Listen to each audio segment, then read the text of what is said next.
warahmatullahi wabarakatuh.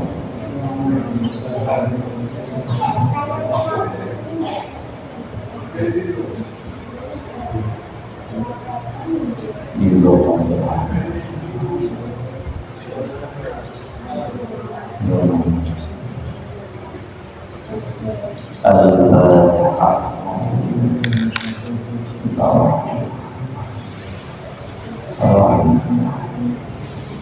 Iya benar.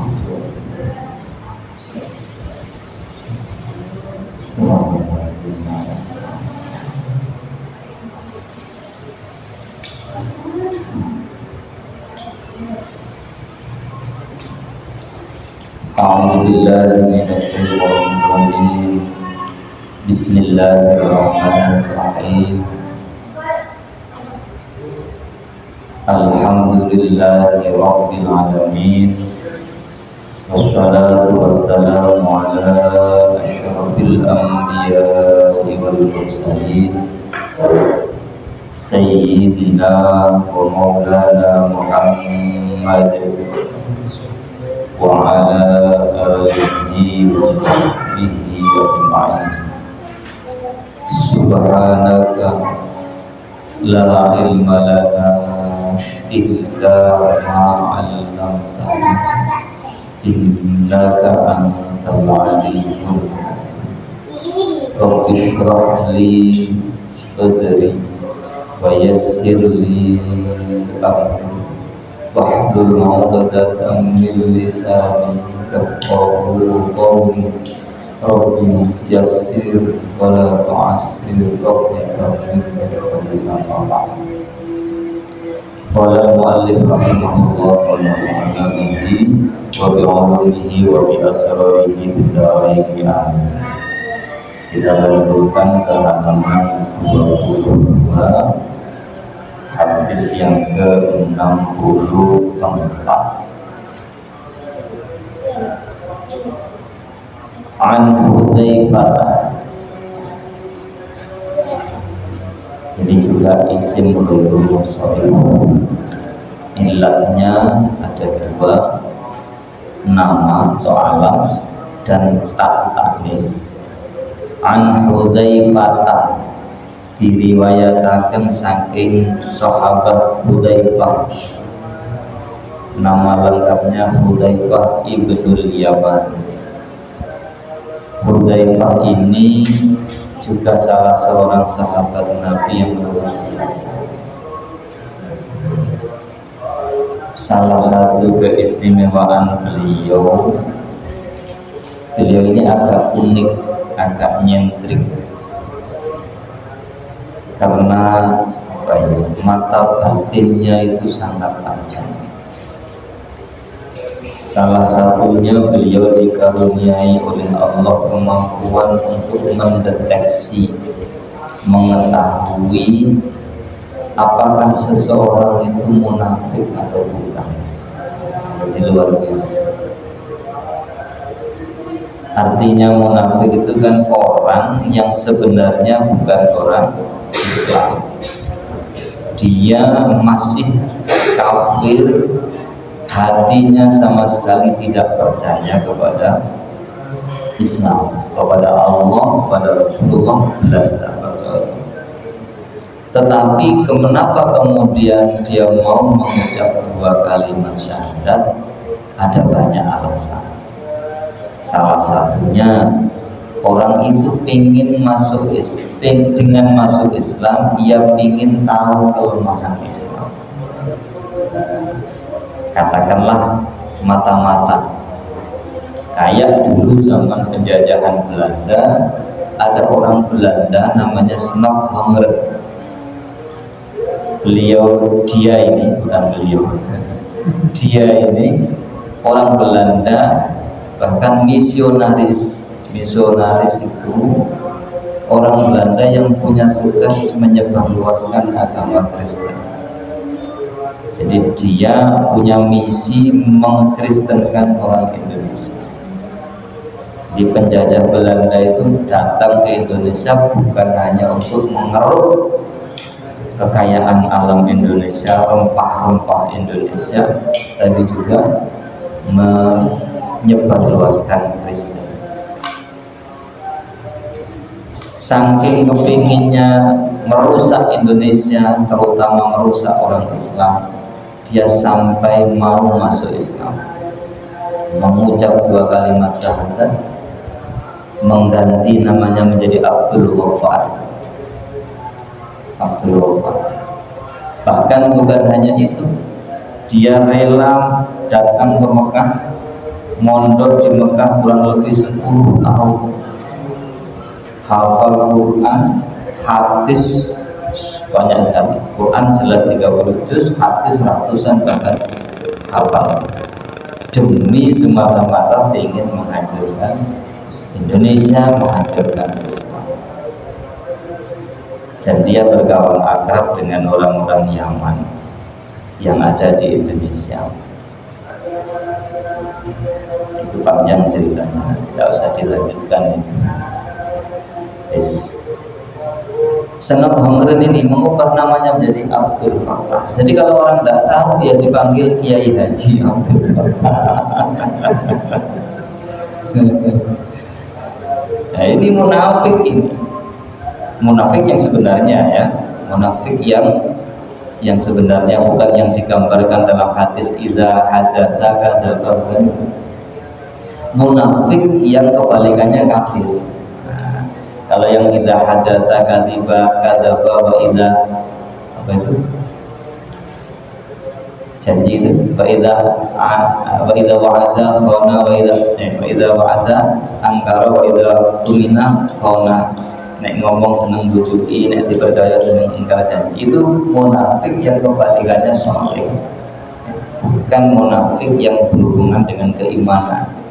Yang disebut di Al-Quran innal munafiqina fid darkil asfali minan nar, itu munafik yang berkaitan dengan keimanan. Yang lawan katanya adalah apa tadi? Muslim tadi ya, bukan soleh tapi muslim. Munafik muslim atau mukmin. Itu yang berada di neraka paling dasar, itu orang yang hanya berpura-pura masuk Islam. Lebih dasar, lebih bawah siksaannya, lebih parah, lebih berat daripada orang yang jelas-jelas kafir. Karena fitarkil asfal itu di kerak neraka, ibarat gudang itu, panci itu yang bawah, itu yang ada angusnya itu, di situ tempatnya munafik. Sama dengan innal munafiqina yukhadi'una Allah wa huwa khadi'uhum wa idza qamu ila shalat. Itu yang munafik yang aslinya dia bukan orang Islam, pura-pura masuk Islam. Nah, senang banget seperti itu. Banyak yang terpengaruh oleh dia, banyak yang percaya oleh dia. Ya bayangkan 10 tahun di Mekah, yang ngeres bahasa Arabnya, gitu ya. Hafal Quran, hadis ngocol hadis. Kita saja kalah. Lah, sahabat Sayyidina Hudzaifah ibnu Yaman ini juga punya kemampuan itu. Jadi sering beliau itu matur kepada kanjeng Nabi, ya Rasul, mohon maaf, orang yang tadi barusan ngomong kepada panjenengan itu tolong jangan dipercaya, atau tolong hati-hati kalau berbicara sama orang itu. Kenapa? Itu orang munafik ya Rasul, dia hanya pura-pura masuk Islam. Rasulullah tersenyum, aku gak mau kandani wis aku lebih ngerti daripada kamu. Iya aku sepakat, tapi matur nuwun aku sampai ingatkan, terima kasih. Tapi sebenarnya aku sudah tahu lebih dulu. Tadi malaikat Jibril di sini saya, makanya saya ngomongnya juga hati-hati. Ya wis, saya tahu. Nah itu sahabat Hudzaifah. Kenapa saya dikatakan beliau juga nyentrik, agak unik? Ya karena kemampuan batinnya katakanlah agak khariqul adat. Pernah dia menyatakan sesuatu, gara-gara omongannya ini, itu sampai-sampai Sayyidina Umar mau menghunus pedang, mau memateni beliau. Wah, ini kurang ajar beliau. Padahal itu hanya salah paham. Jadi ceritanya Hudzaifah itu pernah ngomong begini, saya lebih kaya daripada Allah. saya lebih kaya daripada Allah, saya memiliki apa yang tidak dimiliki oleh Allah. Siapa tidak kaget? Nah, kan gitu ya. Padahal Allah itu Al-Malik, Malikul Mulk, dan itulah ma fis samawati wa ma fil ardh. Apapun yang ada di langit dan bumi ini milik Allah. Al-Malik itu tidak dengan Malik. Nah, saya sama dengan kemarin, Malik dengan Alim dengan Ali. Kalau ini Malik dengan Malik itu beda. Kalau Malik hanya memiliki, misalnya ini pensil saya tadi ada milki, ana maliku hada, saya pemilik pensil ini. Apa yang saya miliki hanya terbatas. Itu Malik, Fa'ilun. Nanti Malik itu raja. Nah, makanya kalau di Fatihah itu pada saat kata ayat Malik Yaumiddin itu ada dua bacaan. Ada Malik Yaumiddin, ada Maliki Yaumiddin. Ulama ahli qiraat membaca dua itu. Ada yang Maliki Yaumiddin, ada yang Maliki Yaumiddin. Jadi kalau ada imam baca Maliki Yaumiddin ojo disalah, itu benar. Dua-duanya benar. Maka ulama ada yang mengatakan dipakai dua-duanya. Maksudnya kalau rakaat awal Maliki Yaumiddin, rakaat kedua Maliki Yaumiddin. Beda dengan yang kata di dalam surah An-Nas, Malikin Nas. Itu tidak boleh dirubah Malikin Nas, tidak boleh. Bedanya itu. Karena memang aslinya itu Malik, tanpa mat, tanpa panjang, tanpa alif. Jadi yang benar Qul a'udzu birabbin nas Malikin Nas. Tidak ada bacaan lain. Ahli qiraah, ahli qurra tidak ada pilihan, hanya satu, Malikin Nas. Tidak boleh Malikin Nas, itu tidak boleh. Tidak ada imam ahli qiraat yang membaca panjang. Kalau Fatihah Malik Yaumiddin ada dua, ada Malik Yaumiddin, ada Malik Yaumiddin, sama-sama benarnya. Nah, ini kadang-kadang mohon maaf ya, bacaan Al-Fatihah, bacaan Al-Ikhlas, Al-Falaq, An-Nas itu karena saking hafalnya sampai suatu saat keliru pun tidak terasa. Oke, betul. Saya sering dengar nih orang imami tahlil itu Qul a'udzu birabbin nas, malikin nas. Padahal itu masya Allah ayat atau surat yang paling populer di telinga orang Islam. Anak TK pun hafal. Tetapi ada kiai yang keliru, malikin nas ada. Saya juga bingung ya apa nih, ngiling mengingatkan ini. Sebab dia omongin benar kok jelas-jelas salah, tapi dia omongin gak ngerti belum Al-Nas, Al-Nas. Ya kan, surah yang sangat populer, Malikin Nas, itu dibaca Malikin Nas. Al-Ikhlas pun ada yang kadang-kadang mengikuti lagu Qul huwallahu ahad, Allahus samad, gak kadang-kadang. Tidak ada ahad, itu tidak ada. Kalau ahad itu jamak, jadi bukan ahad, ahad. Somad itu juga bukan Ismail Asmaul Husna. Asmaul Husna itu as-somad, pendek. Nah ini kadang-kadang kita ini keliru. Jadi memang keliru.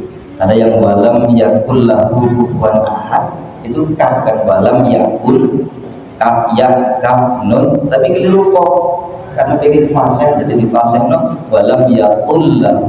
Artinya kan beda jauh.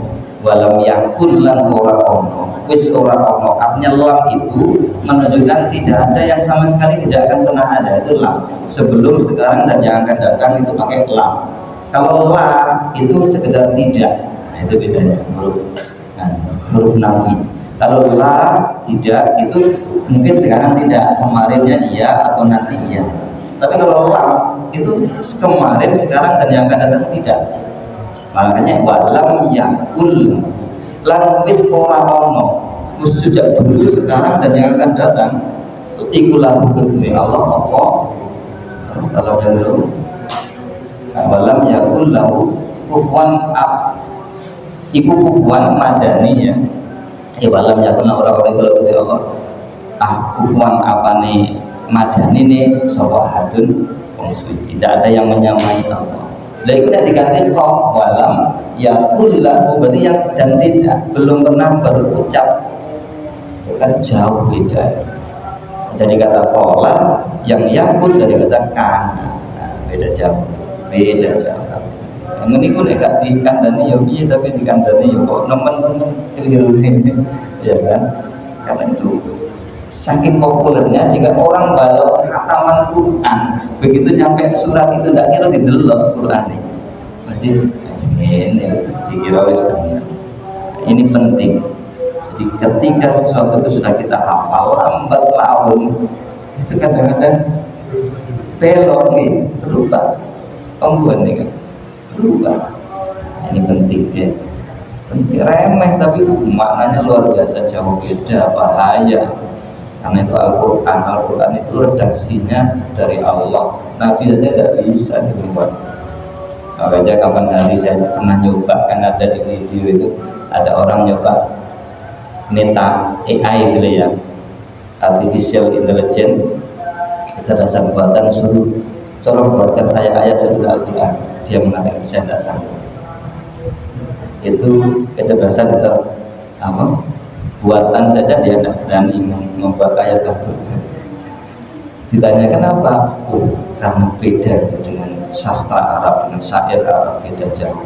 Tidak bisa. Oh, tidak ada manusia yang bisa. Ketika disuruh membuat ayat-ayat Bible, Injilnya orang Kristen, langsung bisa. Oh, gampang itu rasanya. Bisa. Tapi kita suruh membuat ayat Al-Quran, tidak bisa. Saya nyoba sendiri. Ternyata betul. Kami tidak bisa mengutip teks keagamaan. Itu jawabannya.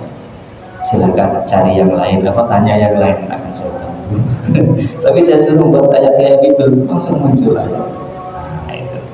Padahal dia mesin enggak. Yang buat mesin, yang buat orang non Muslim. Mau disetting memuliakan Quran, nggak mungkin.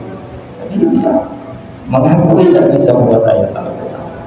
Nah, nah ini kok sampai tekan pintu ya, tidak apa-apa. Jadi kembali kepada tadi Hudzaifah bin Yaman ini punya. Nah, terus jawabannya gimana tadi? Belum selesai cerita.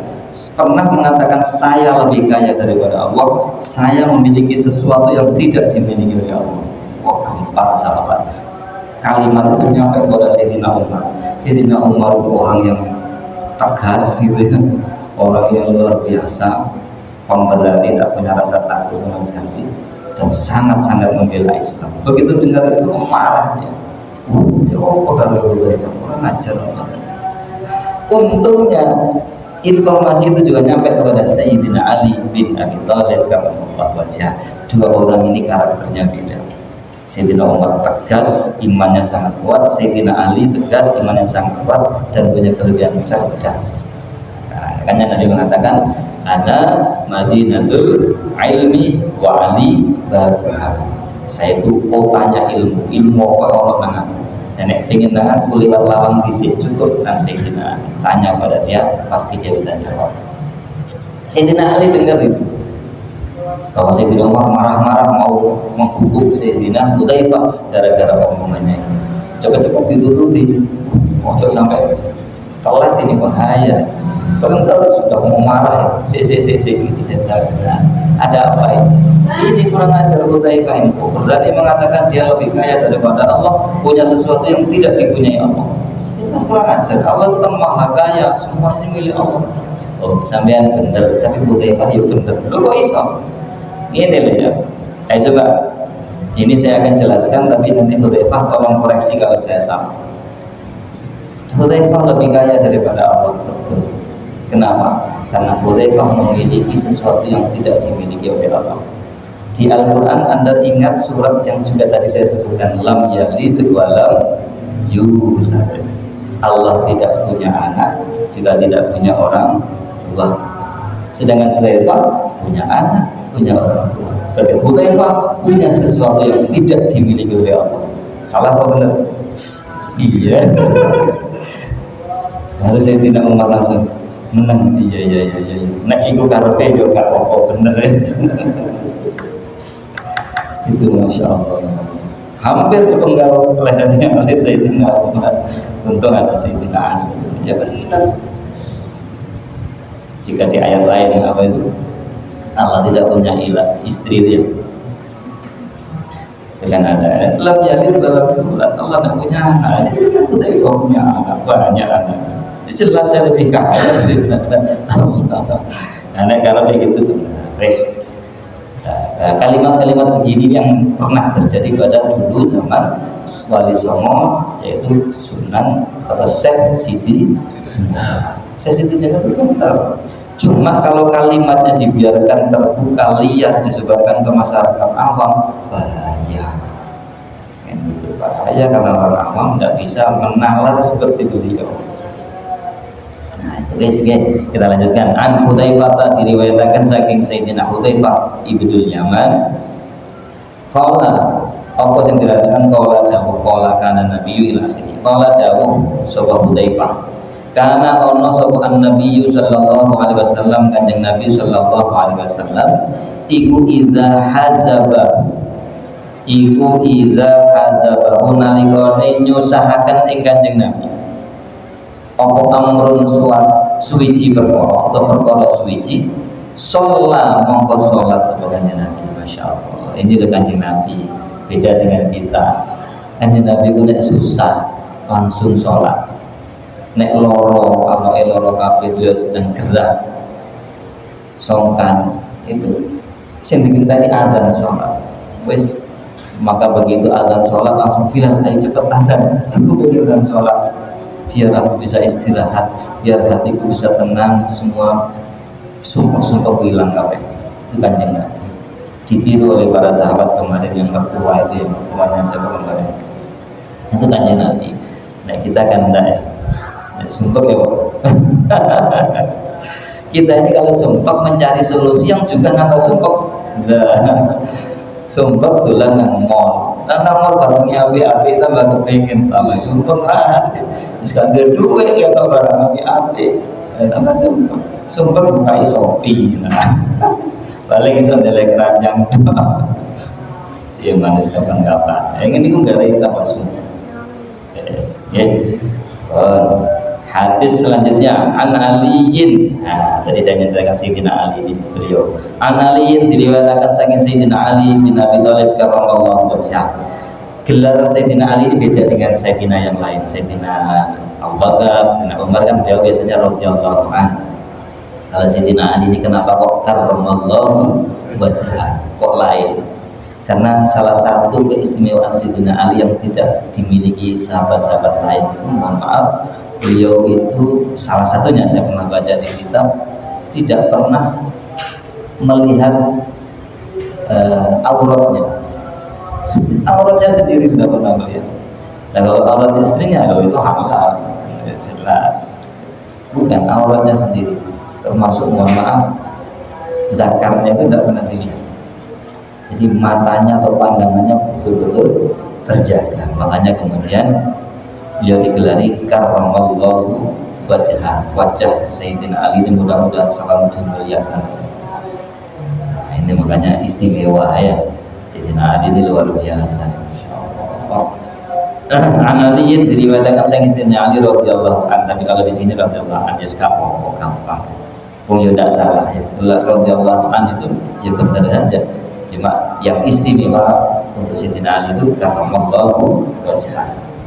Allah sing diriwayatkan qala maka nafina ilahi. Qala dawuh Sayyidina Ali, maka nafina farisun yauma badrin ghairul miqdad. Maka ing dawuh maka. Dia ini menceritakan peristiwa perang Badar.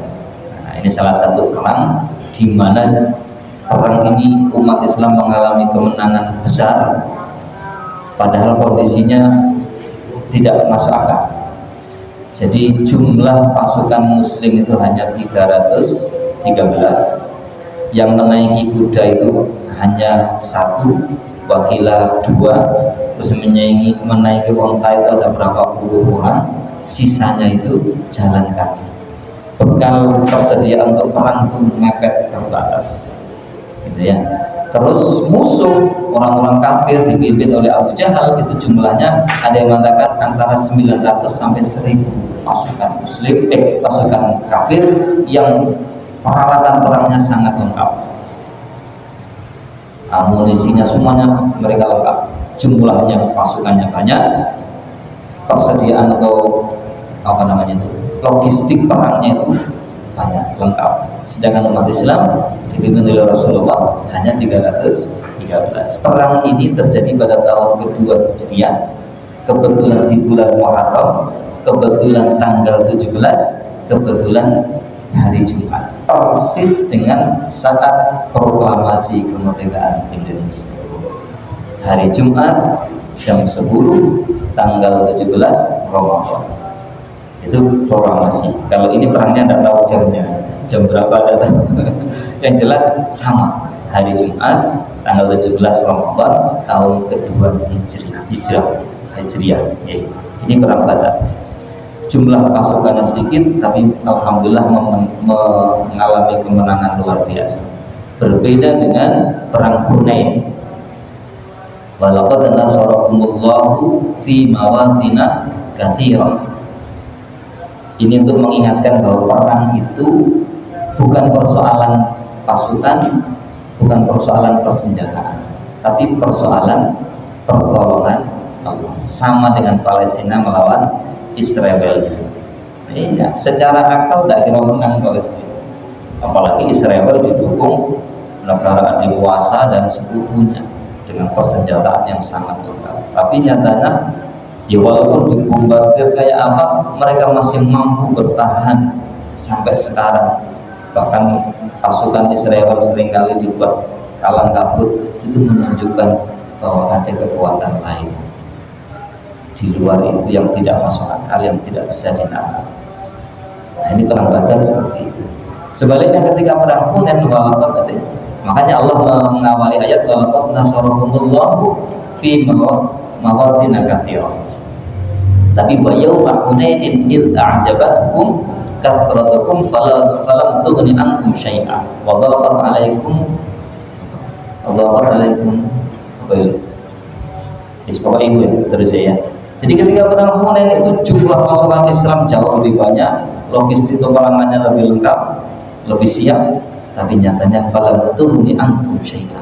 Itu nyatanya kamu tidak bisa mengalahkan musuh, kamu kocar kacir, tapi masih tetap alhamdulillah fa anzalallahu sakinatahu wa ayyadahu bidunudil lam tarawha. Tadi Allah tetap kasihan pada umat Islam. Allah akhirnya mengirim pasukan siluman, junudal lam tarawha, pasukan asing yang orang-orang Islam sendiri tidak kenal. Ini sopo, pakaiannya putih, jubah putih gitu, naik kuda, sangat gagah penampilannya. Ternyata mereka adalah para malaikat. Anzalallahu sakinatahu alaihi wa anzala junudal lam tarawha, gitu ya. Mohon maaf kalau pedot-pedot ayatnya. Ya seperti itu intinya. Itu mengajarkan umat Islam ojo merasa hebat, jangan merasa punya kekuatan besar lalu merasa bisa mengalahkan musuh yang lebih kecil. Sebab kemenangan kekalahan itu semata-mata ada di tangan Allah. Perang Uhud kan juga begitu, sama. Jadi yang menentukan itu bukan mereka. Nah ini Sayyidina Ali bercerita tentang perang Badar. Nah ini masih ada hubungannya dengan bab tentang sholat. Bahwa sholat itu memang sarana media untuk mendekatkan diri kepada Allah yang luar biasa, sarana untuk minta pertolongan kepada Allah, seperti ayat kemarin wasta'inu bis sabri was sholat. Jadi begini, makana orang iku fina tetap di dalam kita, maksudnya pasukan Islam di antara kita, pasukan muslim itu sawa farisun wong kang nunggang jarak. Farisun wong kang ahli nunggang jarak, aslinya begitu. Yauma Badrin dalam perang Badar ghairul miqdadi kang sakliyane miqdad nama sahabat. Jadi sing duwe jarak. Jadi perang bawa kuda sendiri itu miqdad. Bedanya apa dengan onta? Ya jelas beda. Onta itu bukan kendaraan perang, kendaraan logistik, mengangkut barang, mengangkut orang, penumpang. Kalau perang ya kuda. Ada perang Pak onta si gitu. Ya kan? jadi kruyu apa musuh ini. Oh, mau tanya kayak sama ayu, tidak bisa lincah, tidak bisa gesit bergerak. Perang butuh kelincahan, kegesitan, ketangkasan, gerak cepat. Sing duwe kuda ini dalam riwayat lain ada 2 orang. Dalam hadis ini 1 orang namanya Miqdad. Cuma Miqdad itu sing numpak jalan. Dia numpak ontok, nunggu barang-barang itu, terus jalan kaki yang lain. Musuh luar biasa, lengkap sekali perlengkapannya. Ini dari satu sisi kondisi yang berbeda jauh.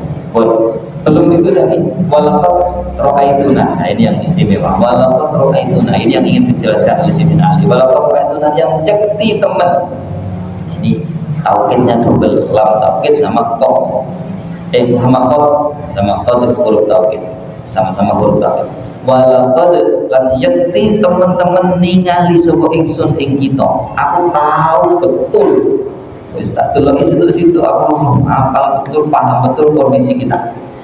Wis saya lihat betul wa mafina hale ora iku tetep ing dalem kita.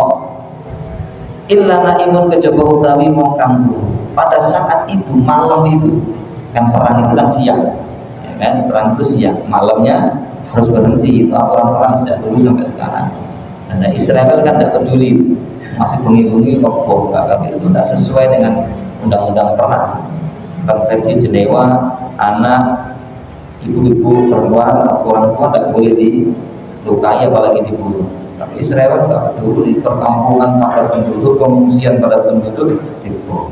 Ya, terus kalau menurut jadi Amerika benar bangga benar Amerika. Baik, bahwa mina hal orang-orang itu tetap mendalam kita ilang imun kejaba utari mengkang turu. Waktu malam itu istirahat waktu perang Badar, saya tahu betul seluruh pasukan Islam jumlahnya hanya 300. Jadi saya bisa mendeteksi semuanya, kabeh turu, semuanya tidur, istirahat karena capek. Hanya 1 orang yang tidak tidur, illa Rasulullah, kejaba Rasulullah SAW. Malam itu semua tertidur, lelah, istirahat karena mencapai perang. Hanya Rasulullah yang terjaga, tidak tidur. Lalu apa yang beliau lakukan? Saat itu saya lihat tahta syajaratin kang tetap ing dalam ngisori wit. Beliau ada di bawah pohon, gitu ya, agak terpencil itu di bawah pohon sendirian. Apa yang beliau lakukan? Yusolli halis sholat, kalau sambungannya. Malam itu beliau sendirian sholat. Yang lain itu ngorok. Ya tidak salah, ngomongnya istirahat. Harus istirahat karena besok harus perang lagi. Yusolli halis sholat sahabatnya Nabi, bahkan bukan hanya itu, waya bekilan mular sahabatnya Nabi, mular, nangis sahabatnya Nabi, mular, nangis itu bahasa biasa, mular itu bahasa halus. Ngomongnya Jawa sampai Madura kodo ya, mular itu nangis. Jawa Madura kodo. Waya bekilan mular sahabatnya Nabi. Jadi berdoa kepada Allah ya tentu mohon pertolongan agar perang ini diberikan kemenangan dan keberhasilan. Hatta asbah, orang cukup kayak terawih setengah jam lari gitu, atau sholat hanya 2 menit tidak dan yusolli sholat dengan Nabi sampai nangis itu sampai kapan? Hatta asbah, sehingga manjing isuk sampai subuh, tidak sehari, padahal beliau besok harus menjadi panglima perang. Itu kanjeng Nabi. Kanjeng Nabi itu masya Allah, kalau dari segi keberanian jangan tanya, dari segi kekuatan jangan tanya. Cuma beliau kan panglima perang, yang namanya panglima itu mesti di belakang, ya, jenderal itu mesti di belakang kalau perang. Jenderal paling ngarep nanti disik ya, bukan banyak perang sebelum November, jenderal mati disik, geger saja. Tidak ada itu sejarah di dunia perang. Dalam sepanjang sejarah peperangan di dunia, jenderalnya mati dulu, tidak ada kecuali ada perang 10 November di Surabaya. Itu tidak masuk akal. Namanya jenderal di belakang karena beliau adalah manajer yang mengatur strategi perang, yang memberikan komando kapan harus maju, kapan harus mundur, kan begitu. Yang di depan itu yang prajurit paling menjadi kopral, gitu ya. Kopral 1, kopral 2, sersan 1, sersan 2, gitu itu depan mati di sini. Kanjeng Nabi kok ketika perang Uhud beliau langsung turun sampai terluka-luka. Itu cerita perang Uhud kapan-kapan insyaallah. Itu sampai merinding saya kalau menceritakan perang Uhud insyaallah. Dan sampai sekarang masih ada bukti saksi bisunya itu ada sama sekali. Masya Allah, inilah ya kanjeng Nabi itu, Masya Allah. Beliau pimpinan, tapi beliau yang paling, makanya sering ada ceritakan gitu ya, kanjeng Nabi ini anak yang bagi-bagi panganan, harusan lagi panganan, itu kalah. Jadi wis itu sampai rotok. Yang ternyata si ono sisa, baru kanjeng Nabi ikut makan. Ternyata kok gak sisa ya wis. Itu kanjeng Nabi. Kanjeng Nabi. Lah dewe. Ini nyekel, cakep wis aja ana iki. Durung tes dengan cakep. Tangan kanan kiri wis betul. Ya kita agak beda jauh dengan saudara tua kita ya yang ada di kebun binatang. Kan jadi Charles Darwin kan begitu, kita ini turunannya itu kan. Ya wis, yang penting ya walaupun tidak bisa meniru kanjeng Nabi 100% ya kita berusaha terus menerus sedikit demi sedikit meniru perilaku Rasulullah Shallallahu Alaihi Wasallam. Mudah-mudahan Allah selalu merahmati, mentaufiki kita bisa menjadi umat Rasulullah yang pantas dibanggakan. Amin Allahumma amin. Wallahu a'lam bishawab. Al-Fatihah. A'udzubillahi minasyaitonir iyyaka na'budu wa iyyaka nasta'in.